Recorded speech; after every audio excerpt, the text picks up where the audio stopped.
Buenas tardes, me presento. Mi nombre es Mariela Elizabeth Pérez Gordillo. Actualmente estoy estudiando la carrera de Derecho.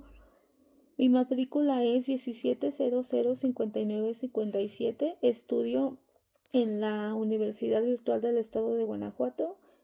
Esta tarea es para el módulo Teoría General del Proceso. El nombre del reto es Función de la Fiscalía. Esta materia se encuentra a cargo del licenciado Rodolfo Elías González. Voy a dar un planteamiento breve sobre los hechos del caso que vamos a analizar. El señor Roberto Ramírez Trejo es detenido con una cantidad aproximada de 5 kilogramos de aparentemente marihuana. Los detienen elementos de la policía municipal. Estos elementos golpean al señor. El señor en el momento de su detención llevaba a un menor de edad consigo. El menor de edad tiene 8 años y su identidad se protege por motivos de bienestar del menor. La puesta a disposición la efectúan los policías municipales que detienen al señor ante el Ministerio Público de la Fiscalía General del Estado de Guanajuato. En Guanajuato, la institución encargada de la persecución y la investigación de los delitos es la Fiscalía General del Estado de Guanajuato, conforme a la Constitución Política del Estado de Guanajuato y a su ley orgánica. El fundamento jurídico aplicable es el siguiente. Con fundamento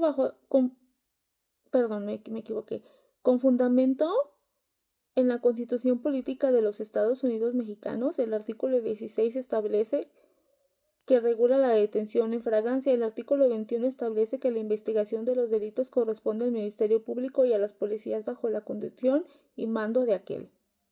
Código Nacional de Procedimientos Penales. Para la aplicación obligatoria del Estado de Guanajuato. El artículo 146 regula la detención en fragancia.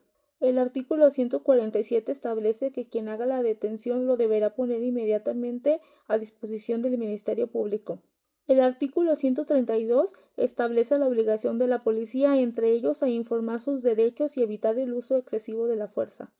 Los policías municipales son los que ponen a disposición al imputado, pero el Ministerio Público es quien deberá llevar el control jurídico del detenido y la investigación.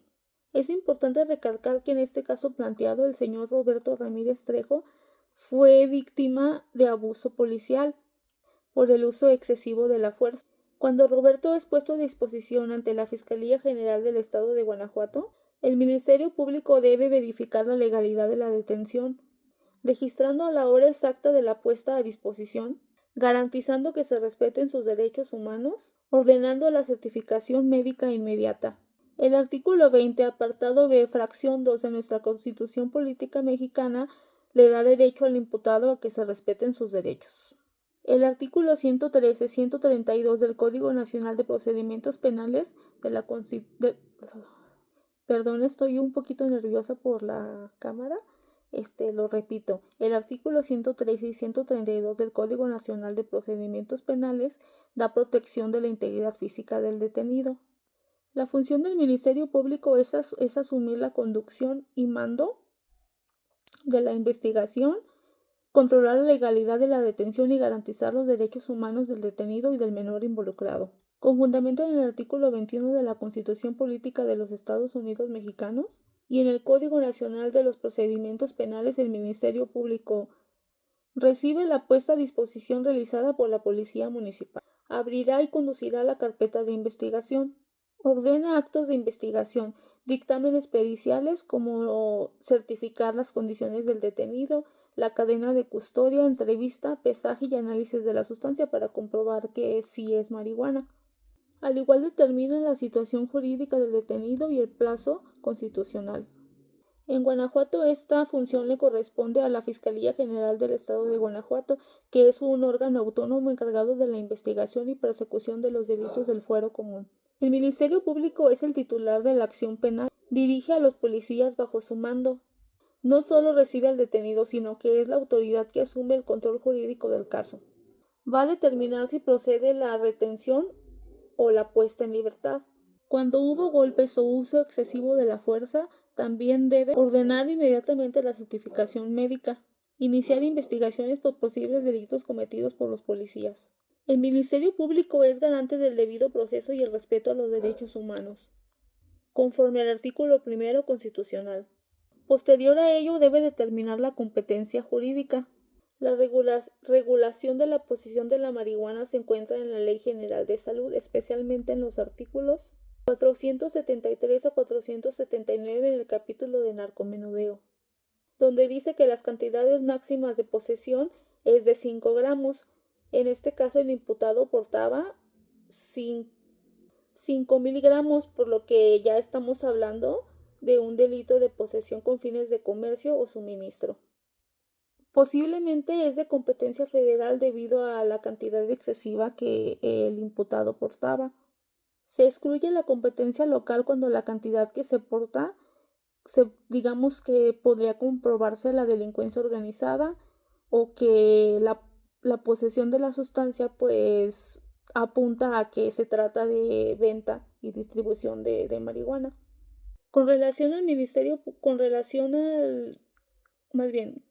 En relación al menor de edad, el Ministerio Público debe garantizar el interés superior de la niñez. Esto con base al artículo 4 de la Constitución Política de los Estados Unidos Mexicanos. En Guanajuato esto se regula en la Ley de los Derechos de Niñas, Niños y Adolescentes del Estado de Guanajuato, lo cual obliga a las autoridades, incluidas al Ministerio Público, a garantizar la protección inmediata del menor.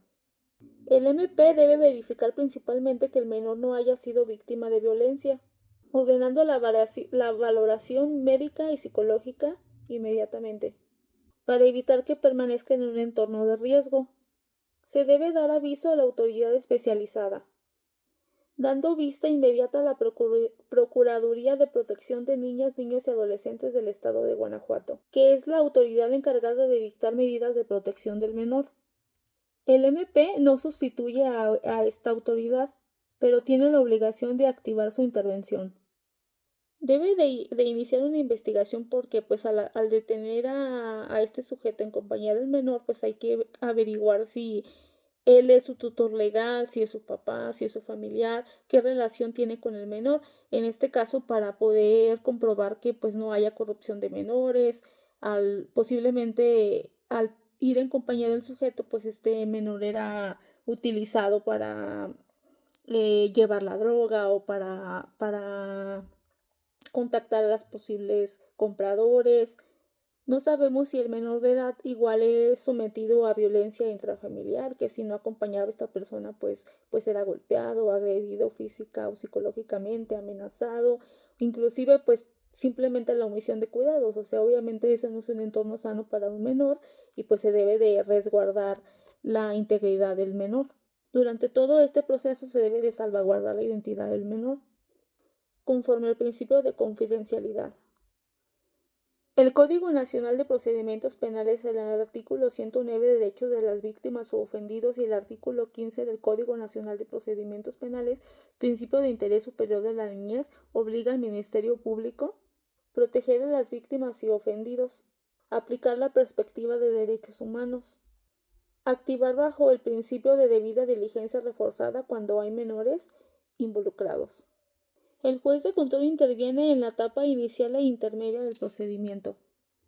Con fundamento en el artículo 16 y 20 de la Constitución Política de los Estados Unidos Mexicanos, el artículo 133, 140, 307 a 313 del Código Nacional de Procedimientos Penales, y la Ley Orgánica del Poder Judicial del Estado de Guanajuato. El juez de control califica la legalidad de la detención. Verifica que no se hayan violado los derechos humanos. Como en este caso el imputado fue golpeado, pues sí hubo violación a sus derechos humanos. Resuelve sobre la vinculación a proceso. Impone o niega las medidas cautelares, como la prisión preventiva. Controla la investigación en la etapa intermedia. Excluye las pruebas si fueron obtenidas indebidamente, en este caso bajo tortura o coerción. Es el garante del debido proceso y el resguardo de los derechos humanos. Juez de enjuiciamiento, tribunal de juicio oral. Con fundamento en el artículo 348 o 401 del Código Nacional de Procedimientos Penales y la Ley Orgánica del Poder Judicial del Estado de Guanajuato. Su función en el caso es la siguiente. Si el Ministerio Público formula acusaciones del señor Roberto Ramírez Trejo, preside la audiencia del juicio oral, escucha a las partes, valora las pruebas periciales, testimoniales, cadena de custodia, determinará la existencia de responsabilidad penal, dicta sentencia absolutoria o condenatoria. No investiga, no acusa, solo juzga, con base al desahogo de pruebas de la audiencia. Para el caso del juez de ejecución, con fundamento en el artículo 484 a 505 del Código Nacional de Procedimientos Penales, la Ley Nacional de Ejecución Penal, la Ley Orgánica del Poder Judicial del Estado de Guanajuato, su función en el caso es la siguiente.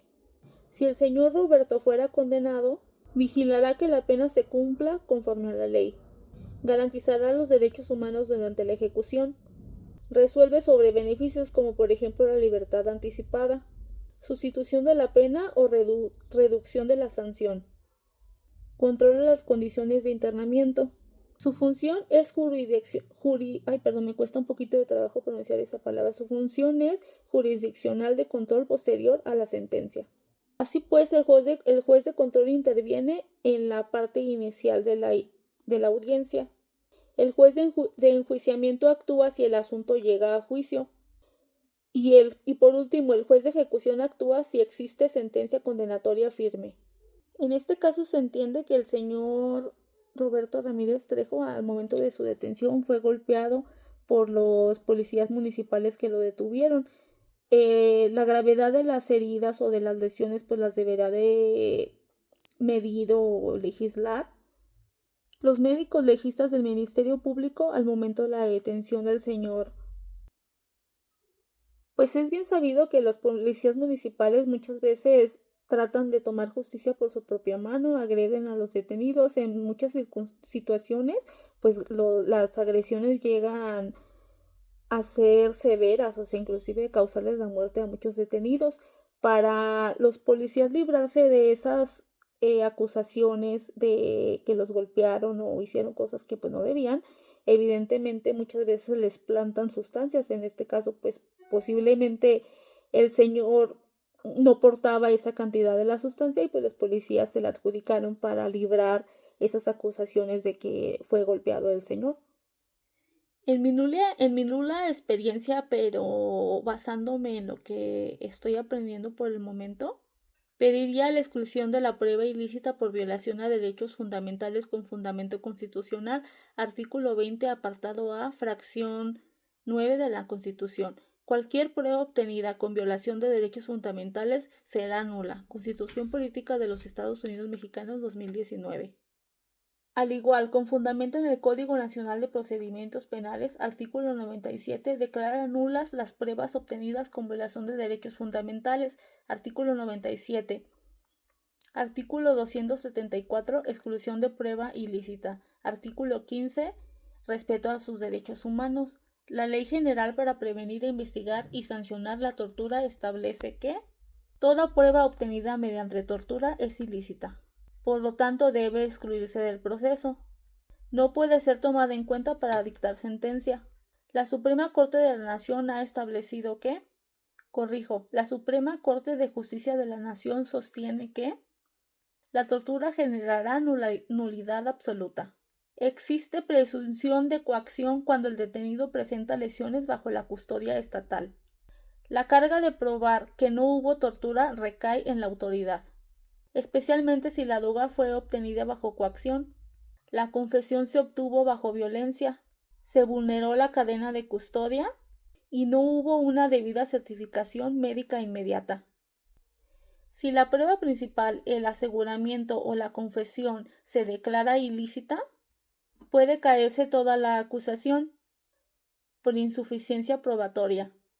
Los policías que detuvieron al señor Roberto Ramírez Trejo pueden ser destituidos de su cargo y, dependiendo de la gravedad de sus lesiones debidamente señaladas por un peritaje, que pues obviamente se pediría o se exigiría, inclusive se le pueden imputar acusaciones penales, porque pues posiblemente no nada más fue unos cuantos golpes, sino posiblemente las lesiones son graves y el señor pues se puso en riesgo su vida, ¿no? Y pues ya no nada más es de que se haga responsables a los policías y se les quite su cargo como funcionarios, sino se pida una acción legal en contra de estos.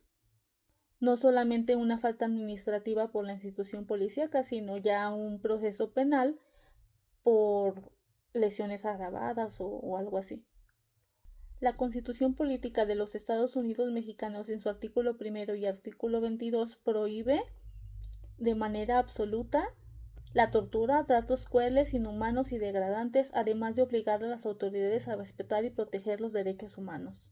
La Ley Nacional sobre el Uso de la Fuerza establece que la fuerza pública debe regirse bajo el principio de legalidad, necesidad, proporcionalidad y racionalidad, por lo que golpear a una persona detenida que no está oponiendo resistencia constituye al uso excesivo de la fuerza y viola sus derechos humanos. En el estado de Guanajuato los policías municipales son servidores públicos y pueden ser sancionados conforme a la Ley de Responsabilidad Administrativa para el estado de Guanajuato. Las faltas graves como el abuso de sus funciones o violaciones de derechos humanos derivarán en suspensión, destitución o inhabilitación de su cargo. En el caso planteado se analizan diferentes funciones constitucionales y legales de la Fiscalía General del Estado de Guanajuato. En primer lugar, le corresponde dirigir la investigación de los hechos constitutivos del delito.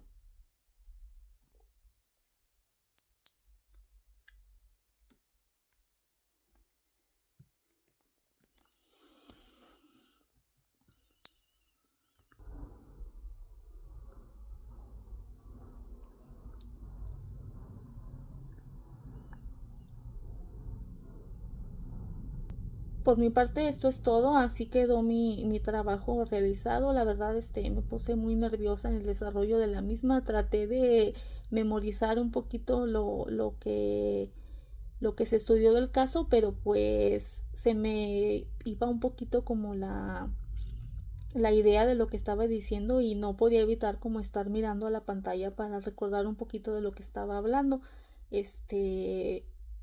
Pues no tengo experiencia grabándome y creo que traté de poner el mayor empeño a la tarea. Me despido, profesor, le doy las gracias por módulo, bueno, hasta el momento por lo que hemos visto y estoy atenta a la retroalimentación brindada. Buenas tardes.